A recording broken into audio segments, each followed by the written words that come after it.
Year 2025లో మనం March వరకు వచ్చేసాం. సో ఫ్యూచర్లో రియల్ ఎస్టేట్ ఎలా ఉండబోతుంది అన్న విషయం CA of HMR estates Mohan గారిని అడిగి తెలుసుకుందాం. శ్రేష్ట, మీరు అన్నది కరెక్టే. సో మార్చ్ వరకు వచ్చేసాం. సో ఈ 2025 ఎలా ఉండబోతుందని, కానీ 2024 గురించి మనం మాట్లాడుకున్నప్పుడు అది ఒక గడ్డకాలం కిందే పరిగణించాలి. ఎన్నో ఒడిదుడుకులు దాటుకుంటూ వచ్చాం. కానీ 2025 ఏప్రిల్ నుంచి చాలా విషయాలు మారబోతున్నాయి. కొత్త అంశాలు పరిగణలోకి తీసుకోబోతున్నాం. ఎన్నో అనౌన్స్మెంట్లు రాబోతున్నాయి. మనకి RRR గురించి కూడా ఎన్నో రకాల అంశాలు అయితే బయటకు వచ్చాయి. ఎందుకంటే ఈ బిడ్డింగ్ జరగడం అనుకోండి. ఇక్కడ నుంచి ఈ RRRతో పాటు మరో ముఖ్యమైన అంశం ఏంటంటే హెచ్ఎండిఏలో మరికొన్ని కొత్త గ్రామాలు, కొత్త మండలాలు యాడ్ చేయడం అనేది జరిగింది. సో దీనివల్ల హెచ్ఎండిఏ పరిధి అమాంతంగా విస్తరింపడం అనేది జరిగింది.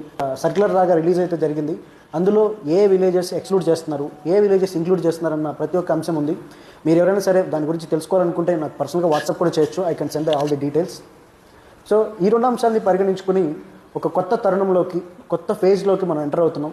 సో ఇక్కడ నుంచి మార్కెట్ అనేది అమాంతంగా పెరిగే అవకాశం ఉందని నేను కూడా ఎక్స్పెక్ట్ చేస్తున్నాను.